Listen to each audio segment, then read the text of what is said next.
Good afternoon, everyone. Myself, Samir Bale from Quint, and I take care of business and sales at Quint for technology consulting and training portfolio. I welcome you all to this session on design thinking for co-creation. We have been running a series of webinars on design thinking, innovation, and in this area since quite few months. We've also delivered a session on design thinking for innovation on 29 June, and that was quite successful. And basis the response we received from the audiences, those who attended, this is the one more version of the webinar. So let me take you through a little bit about Quint, what we do, how we started, and then we'll introduce you to the speaker today, Dr. Rao, and then we will start the session. So once again, thank you all taking out time in the current pandemic. I hope that all of you are safe and healthy and doing well. So let's begin.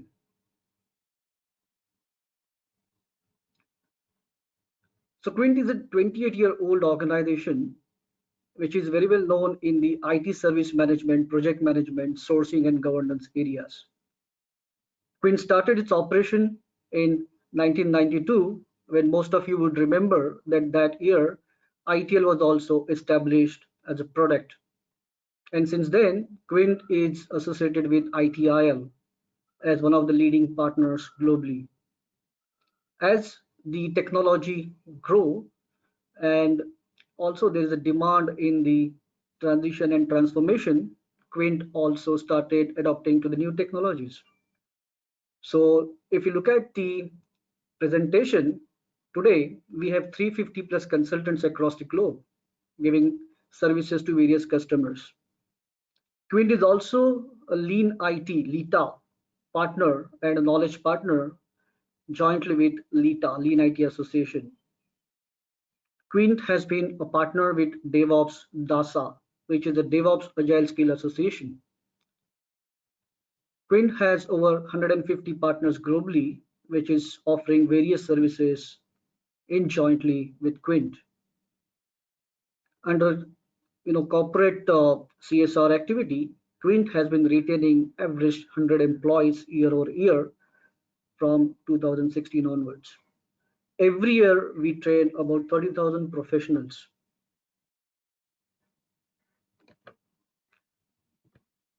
There are 6 key focus areas where Quint focuses.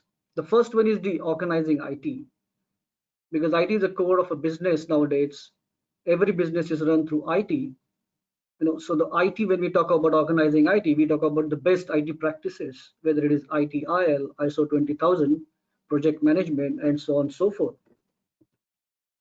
Blending technologies. Here we blend the technologies, whether it is cloud, mobility, digital, the UI UX factor, along with the best practices which are available in the world. So that is another key focus area which is very, very important.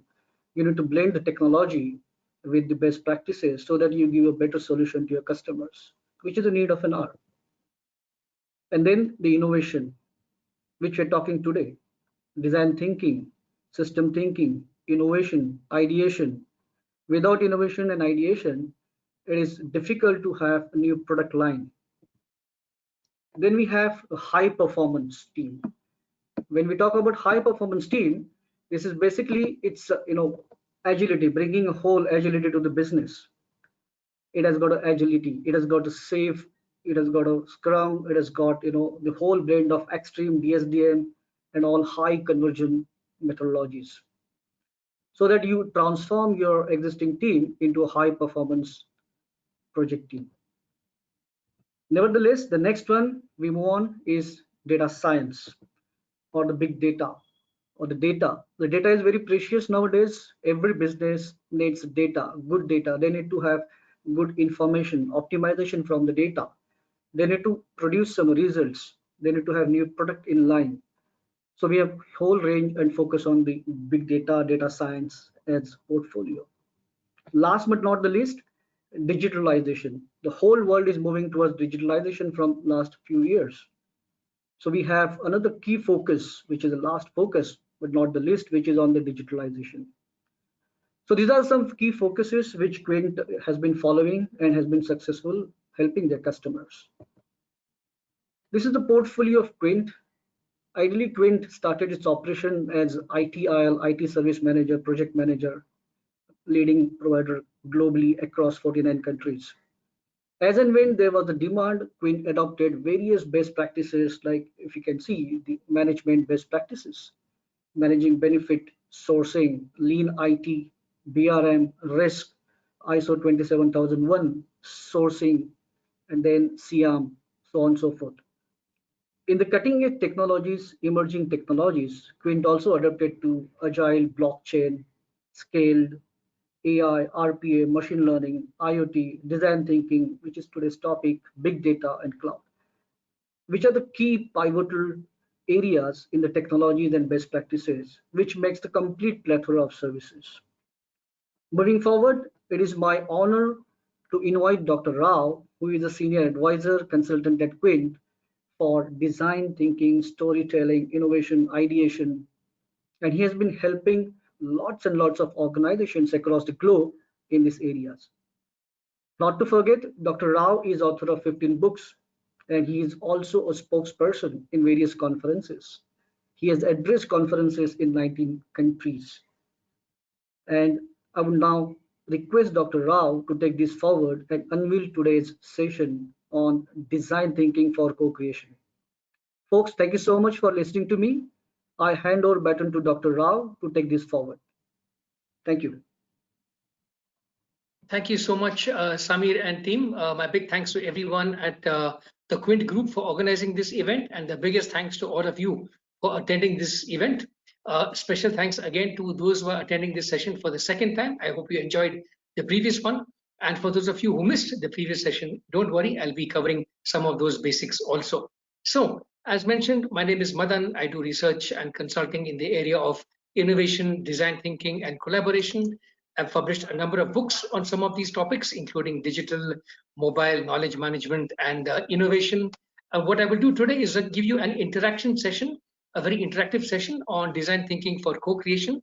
We're going to have a whole bunch of questions to make sure that you're engaged in this new format. It's very different, I know, from a physical classroom, from a physical boardroom, for example. But I'm going to have a number of questions in the session. The first question is the most important success factor for a good partnership is vision, goals, or deadlines. So let's have the poll now. Over to the team at Quint to run this poll. Yeah, so we have a poll, first poll of today's session. We have about a minute to cast your vote. I would request all the participants today to please cast their vote. There are three options, and once we have a poll in a minute, we close and then we declare the result.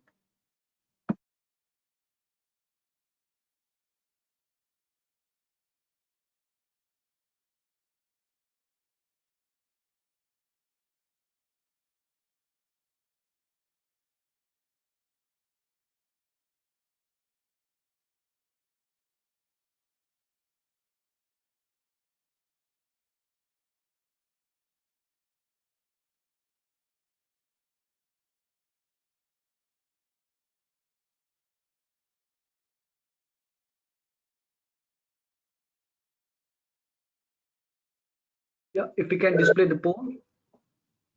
Thank you. Okay, so we have a result here. Dr. Rao, the result here is vision 85%, goals 45%, and deadlines 8%. Let me repeat the result. For the first poll, it is vision 85%, goals 45%, and deadline 8%. Dr. Rao, over to you. Great. Thanks for your participation in that poll. That's actually a bit of a trick question. The correct answer is all of them, but you're right. It first begins with the right vision. If you can't get the vision aligned, you can't move on to goals and deadlines. But goals and deadlines also are important because it is goals which will define what happens in the near term, medium term, and long term. Deadlines are also important because now you hold people to their commitment. You make sure people execute as promised. So unless you actually have all three together, you won't be able to do a good partnership. Now, let's go on to the next screen. Do I have control? Yes. So many of you may be wondering, what is co-creation?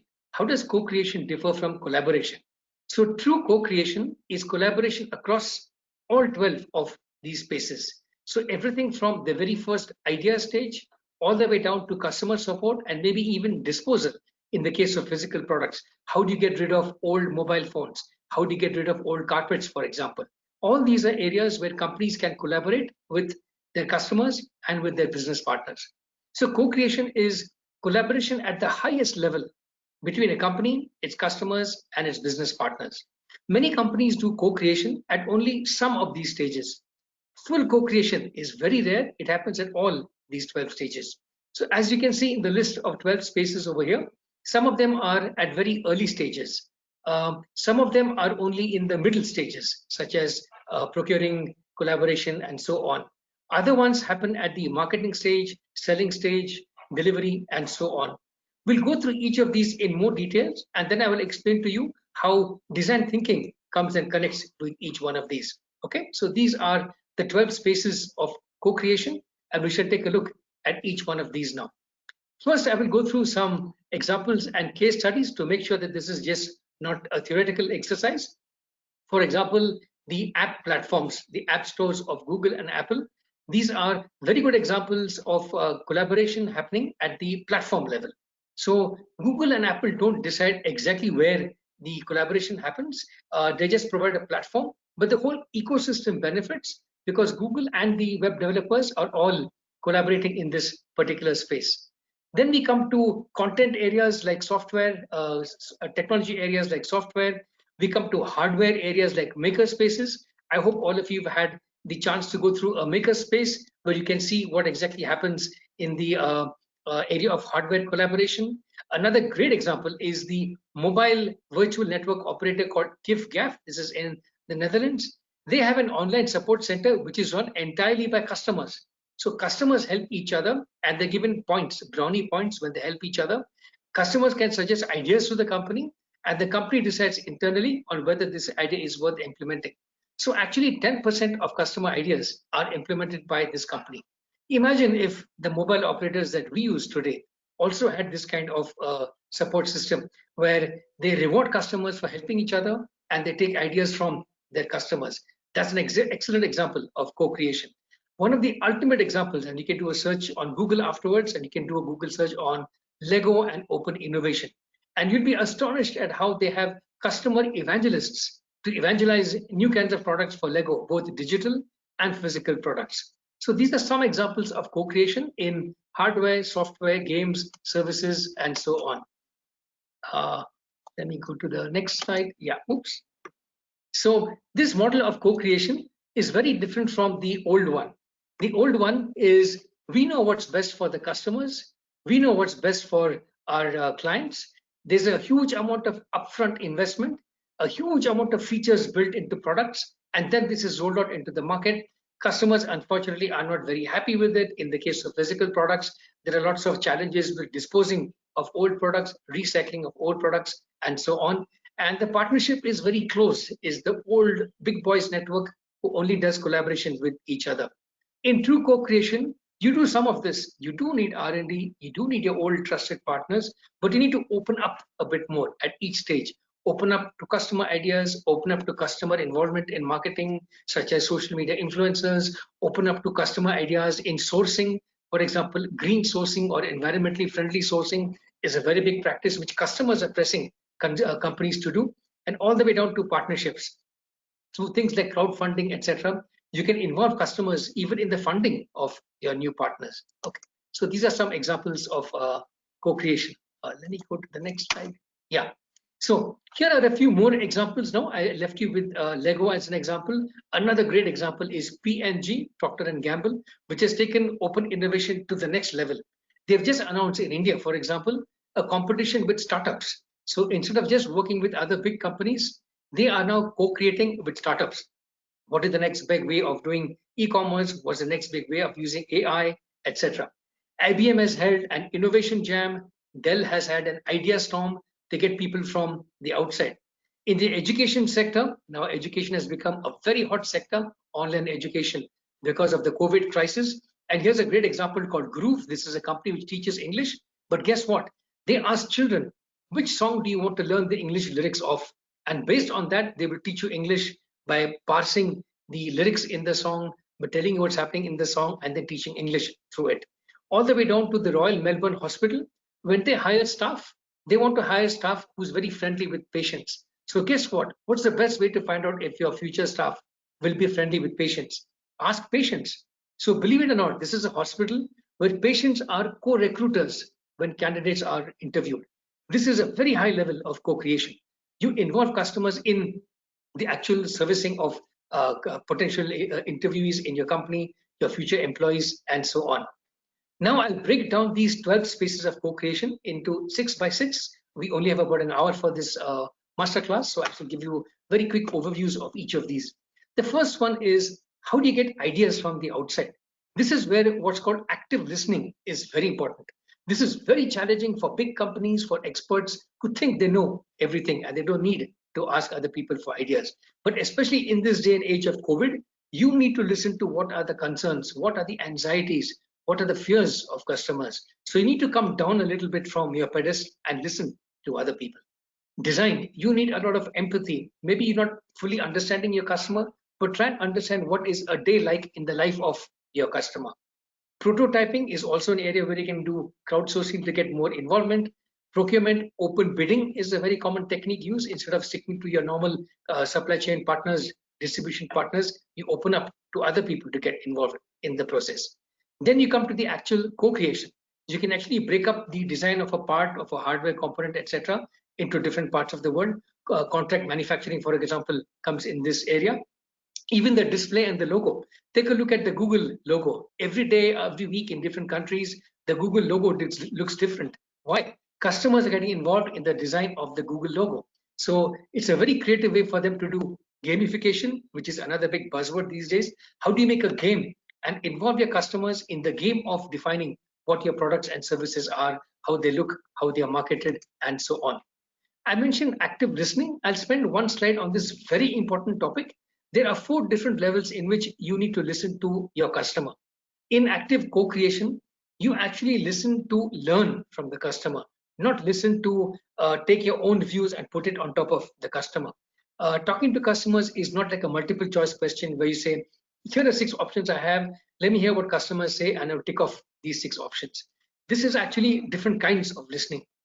You listen to them not just as a habit, but you listen with an open mind. What new things have I learned from each conversation? What new emotions am I feeling because of conversations with the customer? And finally, together can we come up with new ideas to solve each other's problems? So now you actually descend all the way from the high horse down to the trenches with your customers so that you can co-create much better with them. Those of you who know a bit of design thinking can see some elements over here like empathy, which is a very powerful method of design thinking in this particular area of co-creation. So design thinking is something that you can use as a tool for each of these 12 stages of co-creation. Now, I come to the last part of co-creation and then we come to design thinking. The last 6 spaces of co-creation are, for example, pricing. You ask the customer, how much would you pay for my product? That's a great example of crowdfunding. Marketing, I mentioned social media influencers a bit earlier. This is very different now from the old TV and newspaper view of marketing. You now ask social media influencers, what do you need to get the message out there? What can I do to get the message out there better to the people out there? Selling, we are now seeing the franchise model becoming even more popular thanks to the digital world. Delivery, assembling, packaging. In the last session that I had with you, I gave you an example of how food trucks are coming to apartment complexes in India because of COVID. People don't want to go to the shop. The shop is coming to the customers. E-commerce, e-delivery, deliver to the home, food at home. All these are examples where customers are now having a say in how they want contactless delivery, how they want hygiene, how they want safety, and so on. Then there is service. I gave the example earlier of crowd support. Mobile operators in some countries are allowing customers to help each other and get points for helping each other. So you pay customers to help each other and they earn much more legitimacy because of this. And last but not least is in the case of physical products now, maybe not so much digital, how do you dispose of your old products? Some companies will say, some consumers will say, I will buy a new product only if you take away my old product. I will buy a new fridge only if you take away my old fridge, even if it is by another company, not your company. So these are very interesting examples where consumers are having more and more of an active say in different kinds of activities. And in this COVID era, customer concerns are prime. You need to understand what are the anxieties of customers, what are their needs, what are their wants, what are their aspirations. These are four areas of emotional mapping you need to do to fully be able to connect with different kinds of business models in B2C and B2C space. Now, time again for some interaction. I'm going to give you another quiz question. An effective co-creation partnership ends with delivery of the product, satisfied customers, equitable profit share. Which of these is where a co-creation partnership will end? Over to you. Let's have the poll. Thank you, Dr. Rao. So we have a minute to go to close the poll. I would request all the participants to please cast their vote. This is quite interesting poll. This is the second poll of today's session. An effective co-creation partnership ends with the options which you have. There are three options, and you also have another couple of options to decide. Over to you. We have few seconds to go and close the poll. I would request all the participants to kindly cast their vote. Also, let me make one more announcement while you're casting your vote. If you have any questions and queries, please put in the question box or chat box. We will take all the questions. We have Q&A session at the end of the session today. And in that session, probably we will take all the questions relevant as per the time permits.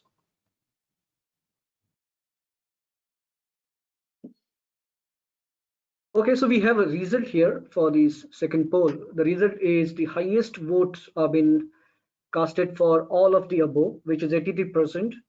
The next one is satisfied customer 12%, none of the above 5%, equitable profit share 0, delivery of the product 0. Let me repeat the result. All of the above 83%, satisfied customers 12%, none of the above 5%, delivery of product 0, equitable profit share 0. Over to you, Dr. Rao. Thank you all for your answers. Again, this is a bit of a trick question and you've got the right answer. But actually, if you look at how traditional businesses have looked at partnership, delivery of the product is usually where any partnership would end. I team up with another company to do supply chain, distribution. I design the hardware, someone does the software, we sell it, that's enough. Next is handed over to customer service, marketing, etc. Many people would say satisfied customers, and this is where most partnerships end, is I deliver the partner, the product, and the customers are satisfied. That's where it ends. Equitable profit share comes in more with things like crowdsourcing and crowdfunding, and that is a bit more recent, so we're not seeing that much yet. But those who do crowdfunding will say that is where co-creation ends. When I've got a good product, I've got good satisfied customers, and I share some of the profits with the customers. That is when traditionally most co-creation ends. But the correct answer is it never ends. In a true co-creation partnership, you and your partners and your customers and your business partners are in a lifelong relationship, even after your life, to build value for the entire ecosystem. Ecosystems don't end with one transaction. Ecosystems keep morphing and changing. So in true co-creation, you are in touch with customers throughout the life cycle of the product and their own life cycle. When I mentioned earlier, fear, anxiety, needs, wants, and aspirations are lifelong. Aspirations keep changing as you grow in your life. And as a co-creator, you need to have your finger on the pulse for the long-term customer acquisition value of each of your customers. So let's go back to some more examples of co-creation. I mentioned in the previous workshop, the example of accelerators. We are seeing this becoming very popular in India, by the way. This is the new corporate model of co-creation. This is how big companies are innovating by not just a hackathon or a demo day or something, but they actually post a problem statement. They ask startups to post their problem statements. They look at the two, they match the two, and then they give grants to startups who can then come and work with big corporations on their problems, their customers, and so on. So this is sort of a B2B2C kind of co-creation. Two big companies are co-creating with each other to build products and services for the future. So to sum up the first part of the presentation, which is why is co-creation so important? The reason why it's so important is users today are connected as never before. And they're even more connected now because of COVID. They're all staying at home for most of the time. They're going out only for essentials and so on. Therefore, customers now are no longer only customers. They're also producers. They can be your marketers. They can be your designers. But to get into this new model of full partnership from beginning to end, You need to have much more diversity in your team. You need to know how to facilitate all these very complicated discussions. Very often you will find customers shouting at you, saying that you don't understand what we do. To have true empathy, you must have good facilitation to get around what are the key concerns, what are the key questions, and so on. You need very good project management. Each of these is a different project, otherwise you can go endlessly in discussions with customers. You must know when to put the conversation to an end and when to move to execution phases. If you do good co-creation, you will have the loyalty of the customer, you will have very good connects with them, and you will be relevant in their lives. In this post-COVID crisis, if you are not relevant to the customer in their lives, you are history. You have to find a way to reinvent your products and your services in a way that you're relevant in their lives even after the crisis is over. Some challenges in this model are loss of control. You have to involve customers much more now in your ideas, in your processes, in your marketing. You have to be open with them on that's a good idea you have, but I can't execute it. Can you help me execute it for you? It takes a lot of loss of ego to come to this kind of a stage. And there's also a bit of uncertainty. When you control everything in your company, you know how to do risk mapping, risk management, etc. But when you open up to the crowd out there, it's a big risk. You need to understand and be comfortable how to take this risk. So typically companies go through co-creation step at a time and by using very powerful methods like design thinking, which I shall come to in just a minute. Here are some examples of co-creation in maker spaces. On the left is some maker spaces I visited in Singapore at the National Design Center, and at the right is a maker fair held in Bangalore. And you can see people of different age groups, in this case, a lot of students also, young users of new products, coming together to give ideas on how to reuse, recycle, upcycle different kinds of products. So this is a great example. If you go to a maker space, you can see co-creation in action. Ideas shooting around, no judgment passed on. Does this look nice? Does this look bad? People are just having fun co-creating. There's a huge element of fun in co-creation, which some big companies tend to be a bit scared about sometimes. Another fantastic example I came across in a visit to Singapore recently is the Unilever Foundry. This has at the top level not just one corporate company, like the example of Geo Gennext I gave you earlier. These are 8 big giant corporations who've come together to create a co-working kind of a space with accelerators and incubators in them. So each of them may pick a cluster. Like for example, in the case of one of the agriculture companies, they wanted to pick agri-tech as a sector. So Cargill, they wanted to pick agriculture as a big sector, and they asked startups to come and work together. They had a startups battle. It became so successful that even Singapore government got into the picture. So can you imagine?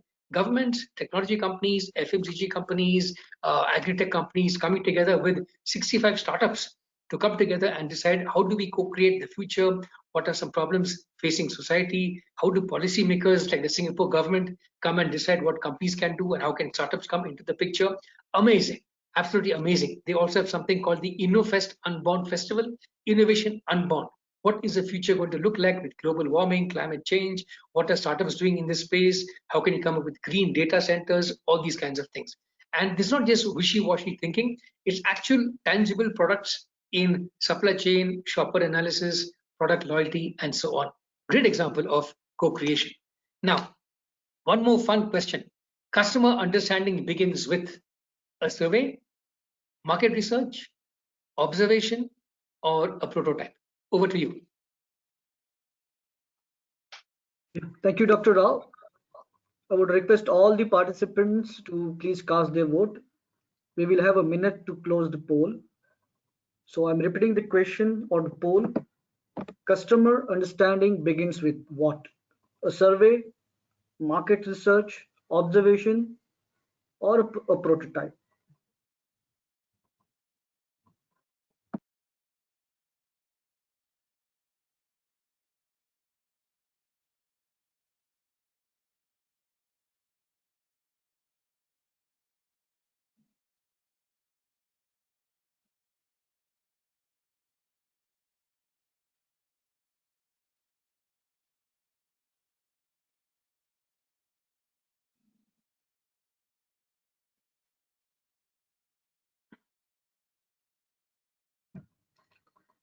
Okay, can we have a poll result?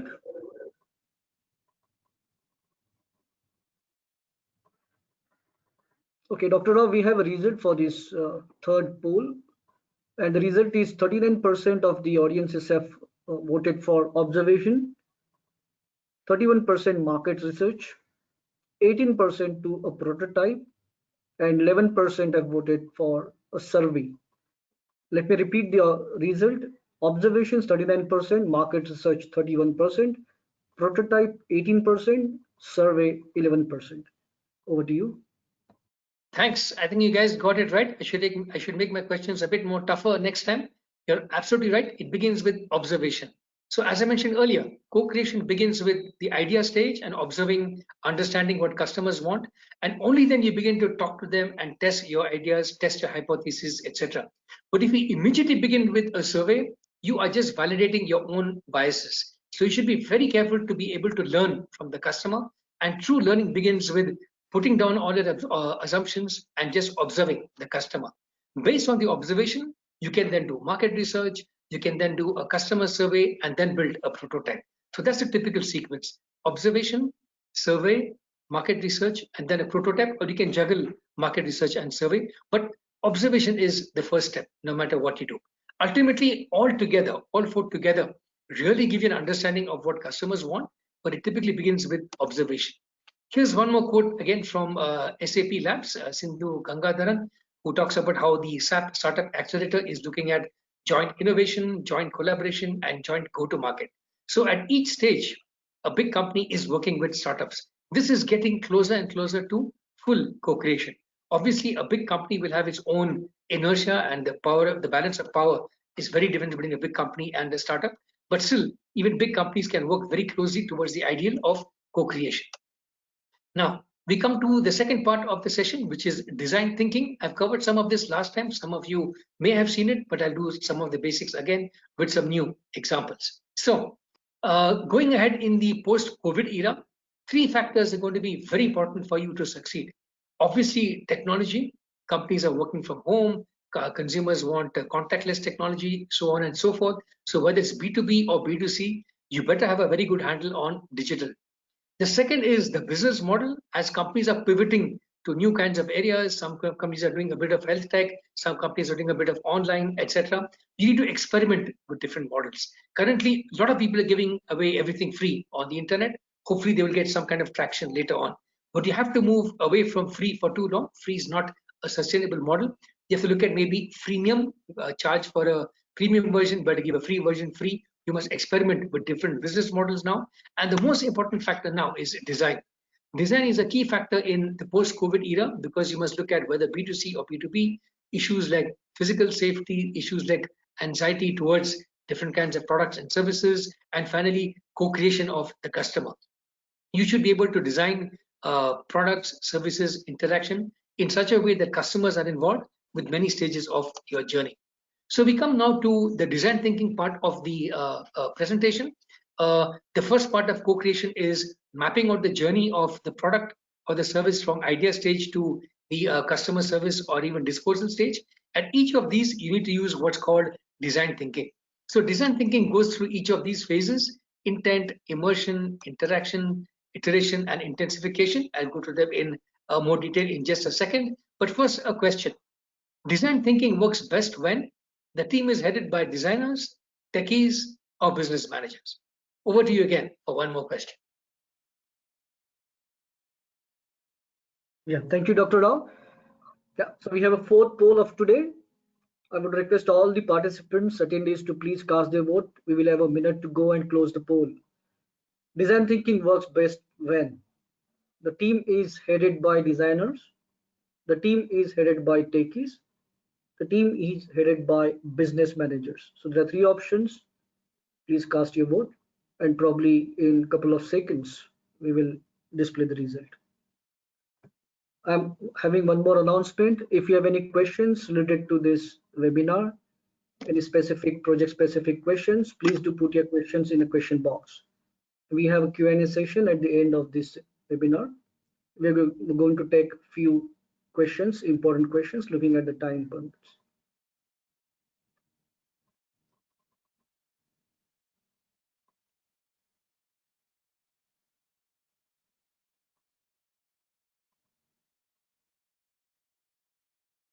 Okay, so we have a result of this poll. The result is the team is headed by business managers 58%, A team is headed by designers 31%, and a team is headed by techies 11%.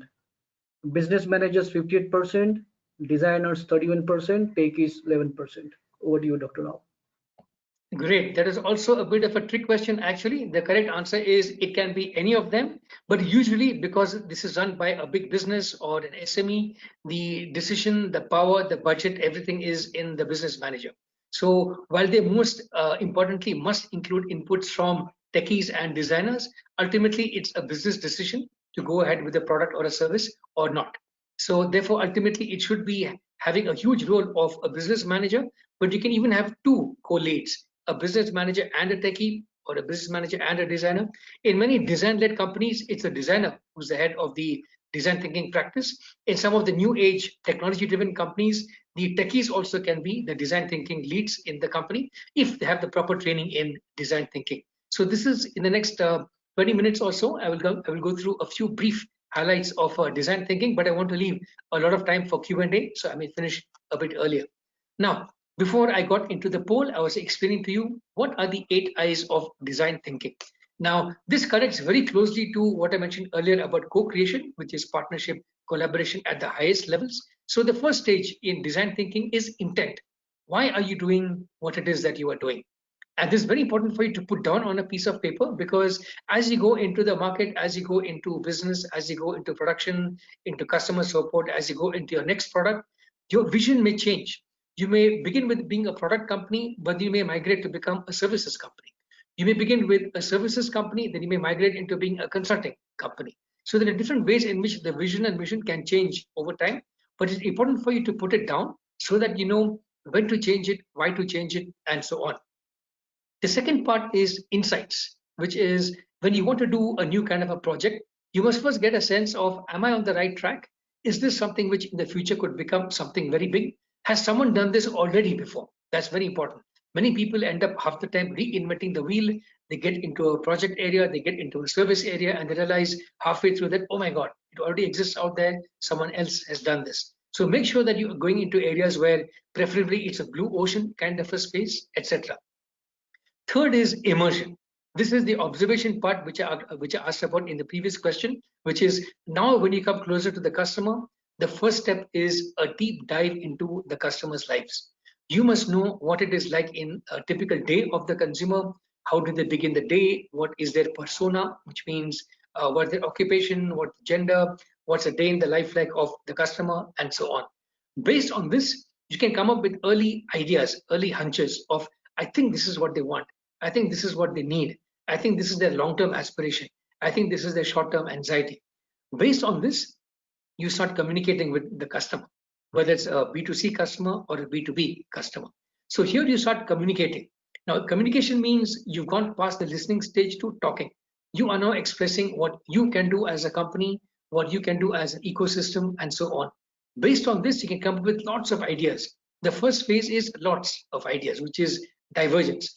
Many different ideas, many different types. Some of them look crazy, some of them may look irrational, but that's okay. That's how you begin. And the second phase is convergence. You start picking out exactly which ideas you want, which ideas are infeasible, which ideas you think may not work, etc. Ultimately, you will never know until you actually do a prototype or a demo. That is why prototyping is a very big part of design thinking. Whether it is about the design of a product, the design of a marketing campaign, the design of a customer support program, in each of these, you have to give prototypes, the first working model, the first working instance of a service or a product. Then based on the feedback, you have to learn continuously. Now you may go through a few failures along the journey, which is okay. Failure is a part of the journey. You have to be comfortable with accepting customers saying, I don't like this. Even after 3 days you work day and night on a product, they say, I don't like it. You must have the humility to say, okay, this doesn't work. What is the next product that I can do? What the next service that I can design? Only then, once you've come across a good working prototype, only then do you need to scale up this to full scale production, expansion across different product lines, countries, geographies, languages, cultural groups, and so on. Okay, so this is a typical flow of design thinking. It looks like an 8-step linear thinking, but it's not. I may jump into immersion and then say, no, this is too complicated for me to get into, and go back to intent. I'll change and do another product altogether. I may be at the prototype stage, and after 6, 7 prototypes, I say, this is too complicated to let me junk this product line and go back to a new idea for a customer. Then you go back to immersion stage, observe what the customer is doing, and come up with a new product for the same customer. Same with iteration.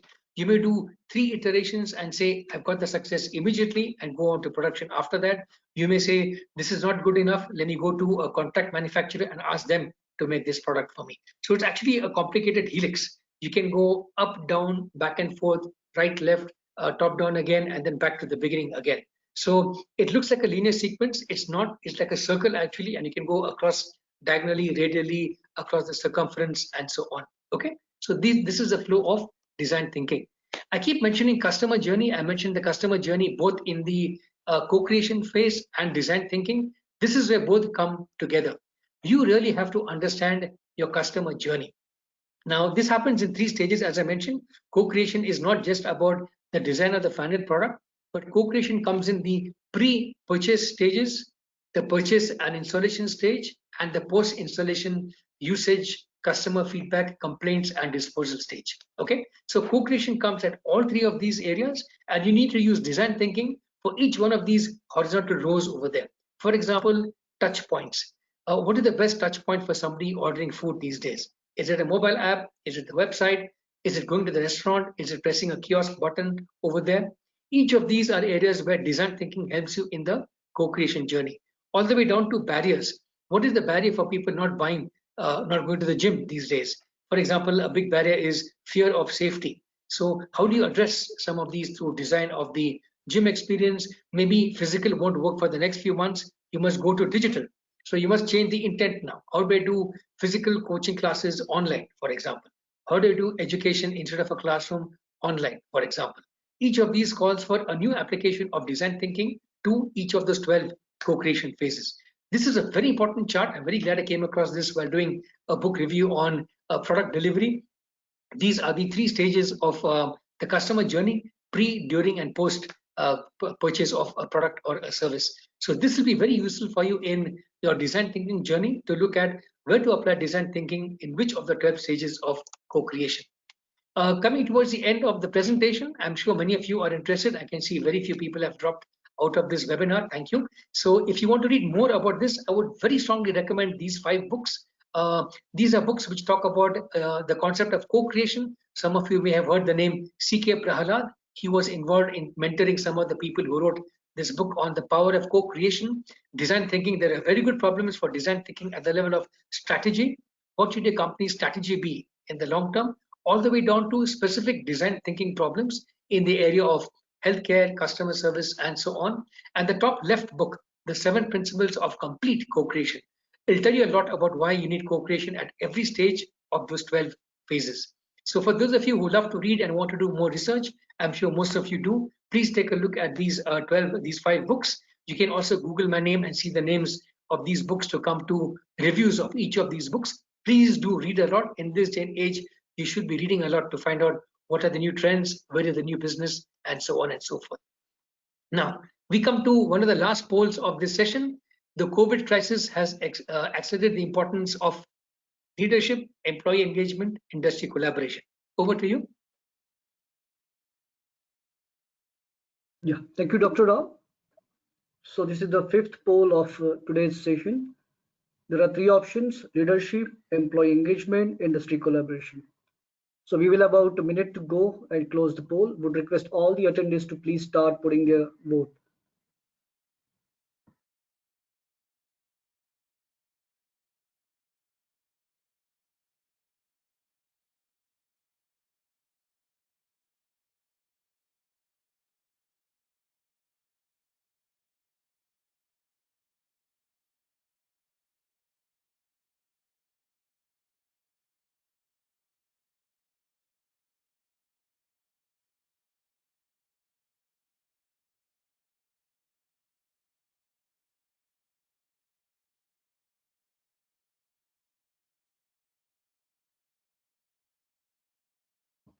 Can we have the result, please?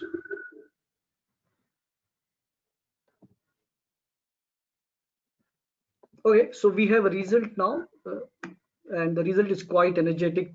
Employee engagement is the highest, 76%. Industry collaboration is 57%. And the last is the leadership, 39%. Let me repeat again, employee engagement 76%, industry collaboration 57%, leadership 39%. Over to you, Dr. Rao. Thanks again. And again, you've got the answers correct. I really have to work harder to make these questions much harder for you. As you guessed correctly, employee engagement is the most important, simply because it's employee feelings about security for the future, etc., which will ensure whether they stay with you or not. And if you want to get more ideas from them, you have to work with your employees. They are your front line to get ideas from new customers, business partners, and so on. But this won't happen without industry collaboration. Take a look at this COVID crisis. All kinds of companies are coming together to come up with all kinds of new solutions, services, ideas, policies, and so on. But ultimately, it comes down to, does the leadership support this? In the old top-down model of innovation, of co-creation, the leader, the boss, the CEO would say, what happens is decided by me. It's a new world now. It's a world of confusion, uncertainty, chaos. Your employees are your biggest assets in holding the team together and coming up with new values. So whether you're looking at risk management or productivity or innovation, the answer comes from employee empowerment. So empower your employees with design thinking as a tool, empower your employees to look at co-creation with customers, with business partners, and so on. Encourage your employees to go out and collaborate much more with customers, with business partners, with government, and then give them the full leadership support they need to go ahead. Budget, time, energy, resources, idea management forums, so on.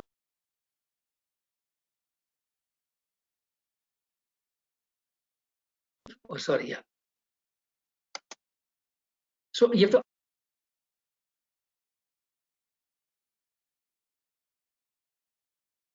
Dr. Madan, you've muted yourself.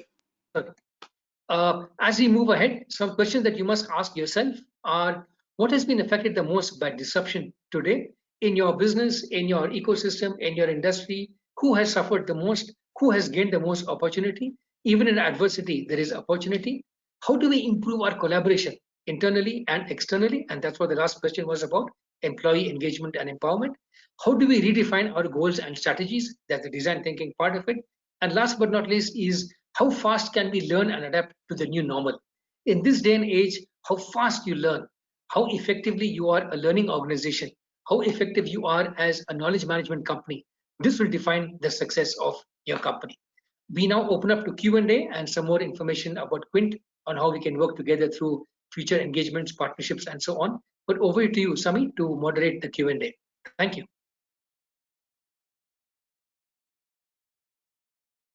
Yeah, thank you, Dr. Rao. This was quite informative and energetic session today we had on design thinking, on co-creation. Also, I remember the previous design thinking session which you have conducted, wherein we also had such information, which is very important information in the present pandemic. How can we be more innovative? The topic was innovation under design thinking, and we had lots and lots of questions. Today's session, we also have a lot of questions. But before we move on to a Q&A session, I would like to take you to what can we do? How can we support you in the design thinking area?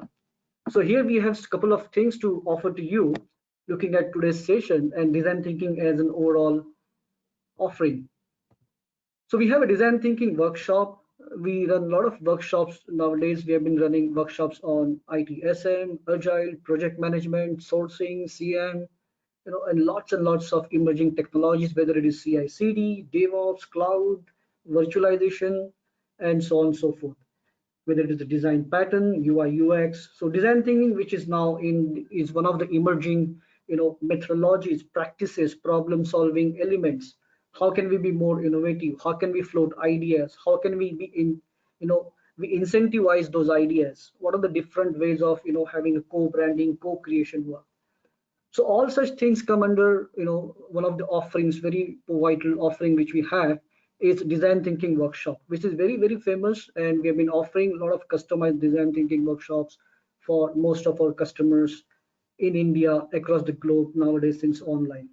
So all these workshops in current pandemic, we are offering online. Some of the key topics which we cover is design thinking as we go. design thinking for innovation, design thinking for co-creation, ideation, discovery. So these are some quick one day, half a day workshops. And we also run customized workshops depending upon the organization, whether it is banking, finance, telecom, whatever the industry sector. The next one under the pilot which we offer is design thinking for innovation factory. This is nothing but this is one step ahead of the workshop. Here it is more of a coaching. Here is more of an engagement. Here is more of a problem solving. Here is more of a hand holding. So we do all such activities, understanding customer problem and the requirement. So we do a lot of solutionizing in this. So this comes with complete set of A, which is design thinking workshop, if that is needed, and B, which is the ideation, innovation, discovery, one step ahead of that, where we do a hand holding. The next one is the design thinking, business alignment and implementation. So this is a complete set of implementation. We do customized implementation for healthcare, BFSI, FMCG, telco, government, all these sectors we have been providing customized solutions. When we talk about solutions, so here we offer, the assessment, the benchmarking, the designing element. The most of the important part of this is designing element, the roadmap planning and the implementation. So in nutshell, in the third option, which is design thinking for business alignment and implementation, we try to align your business with the design thinking and innovation and ideation. So these are some of the offerings which we have been offering to customers. We also have an upcoming workshop on design thinking, and those are attending to this session. We have 15% concession. So the upcoming design thinking session workshop is on 21st, 22nd of August. This will be delivered through online, and we have very interactive session going on. We have already delivered a couple of design thinking workshops online, and this is kind of a collaboration of your ideas, trainer ideas, we collaborate that, and we have a hands-on kind of a delivery mode. So if you are interested, please do send us email. We also have a follow-up session after this. We will be sending you, the details post this webinar. Last but not the least, so we have very important session. We have been receiving lots and lots of questions. So I have noted down a couple of important questions for Dr. Rao. So here comes the first question, Dr. Rao. I'm a part of IT services. I'm into middle level management. I do lots of project management using agile and the typical project management activities. And we have customers in the telecom, BFSI and manufacturing sector. Some of the customers are in automotive sectors. Some of the sectors like automotive and BFSI, they are, and telecom are most competitive. So how do we, ensure that the design thinking is implemented in the right way? And what are the key elements to start with? Over to you, Dr. Rao. That's a great question. The first stage, of course, would be to understand the intent. Are you trying to move up the value chain and be a better partner for your customers, or are you happy being where you are and just improving the quality of the customers? So that's the first stage in understanding where design thinking comes in. What is the overall long-term intent? The next stage would be to maybe pick a couple of examples from the past and see how could you have improved any of those, how could you made it faster to do it, improve the quality, etc. If you had design thinking, and based on that, take a look at your current and future products. Are you able to identify what you think, what does your gut instinct tell you about what are some new areas where you could be successful? Then maybe test and validate these assumptions. So assumptions is a big part of what design thinking clears for you. You make a list of the assumptions and then you start clearing them out one by one through different kinds of iterative exercises. And the last part is, of course, seeing how much is the customer willing to share with you some of the problems they had in implementing these to their customers. So you are in a B2B2C or a B2B2B space. So how many insights can you get from your customer about their customers? That will truly define how successful you can be in your design thinking approach. Thank you, Dr. Rao. We have one more question, another question I'll take quickly, and the question is about if we have to start a design thinking as a vertical, the COE. This question is coming from one of the automotive, that person is working with an automotive organization and he's part of IT, the R&D and IT. And he's saying that if you have to implement, if you have to start this kind of innovation, incentivization, the co-creation activity, because we have lots of vendors and, whole success of automotive is dependent on the vendor channel. once we have the production out. So how do we start, or what are the key steps we should consider when we plan for design thinking for our R&D or product rollout? That's a great idea, which is the Center of Excellence approach. I've done a lot of work in knowledge management, innovation, and so on. So typically, you need to have a full-time role. Need not be a full-time position, but a big role in how to do knowledge management or co-creation, etc. Some companies even have a chief co-creation officer. So the idea of building an academy or some kind of a lesson, some kind of a lesson shared kind of a practice for design thinking for co-creation is very important. So I would say yes, go ahead, get some sponsorship, get proof of concept of the road of case studies, examples of how design thinking co-creation can work for you. So that is exactly the approach that you should be reaching to in a while.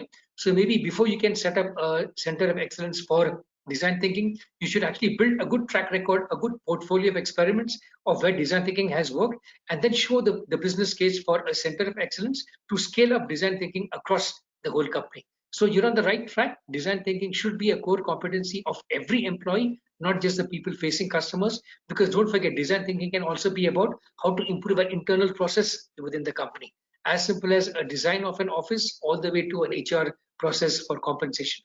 So design thinking applies both internally and externally, and you can build the business case for a design thinking center for external, internal, or both kinds of cases. So you're on the right track.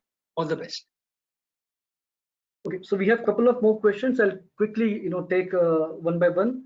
There's one more question coming up, which I feel very important. Are there any tools or any specific procedure to follow design thinking? For example, the attendee is saying that we are following agile methodology. There is some particular, specific roadmap or plan. We are following project management practices. Or if we are into the test factory, we have a testing procedures to follow. We follow, manual testing, test automation, and so on and so forth.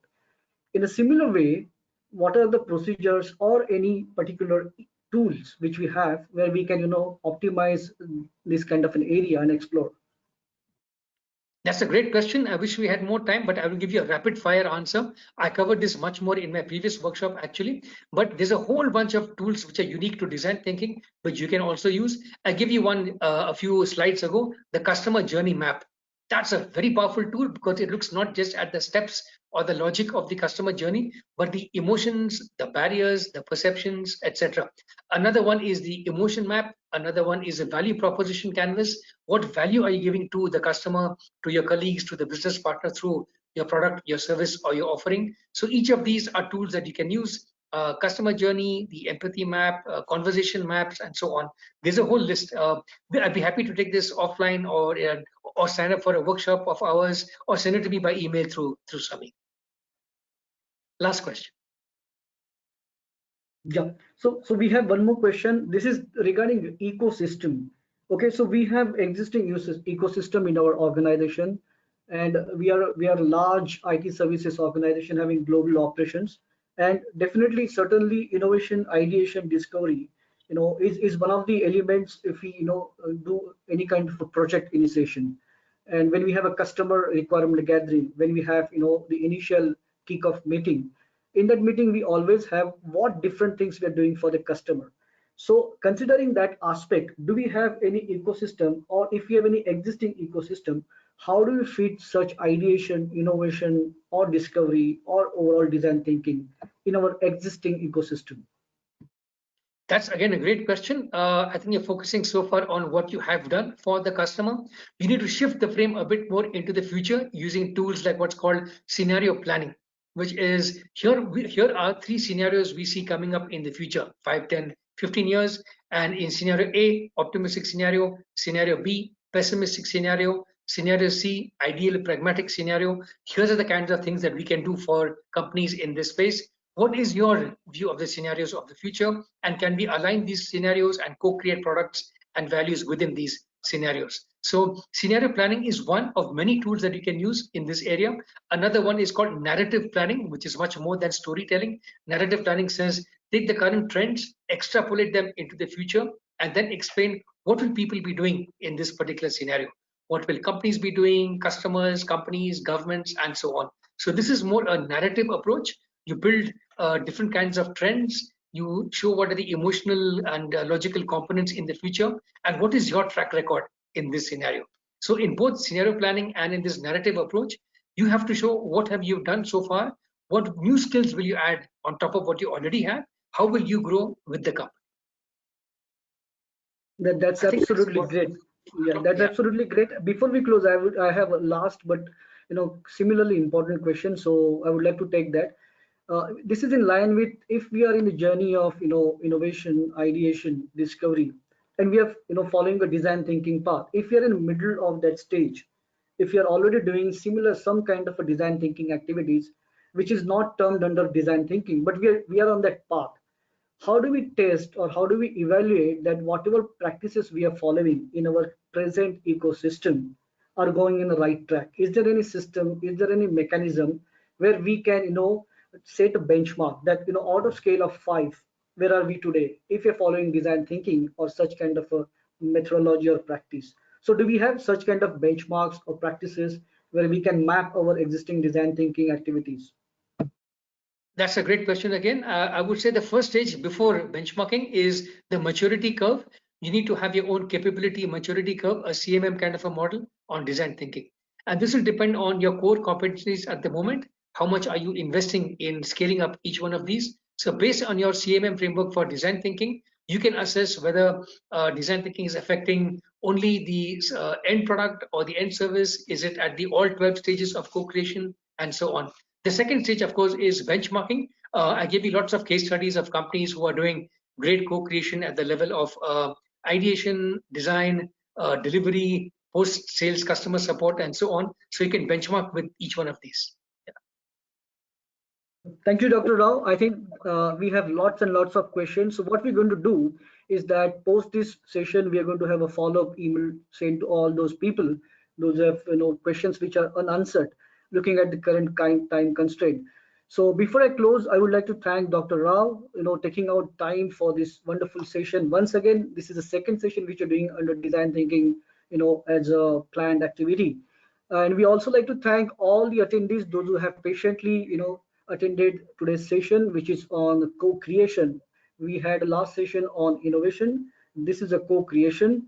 And we also have, shared a couple of details with you. Post this, what things we offer. We are going to come back to you with all this information.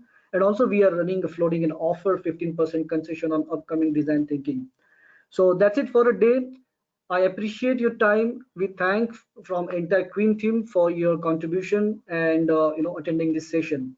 Please stay safe, take care of your health, and be fine. Thank you so much, and we're closing session today.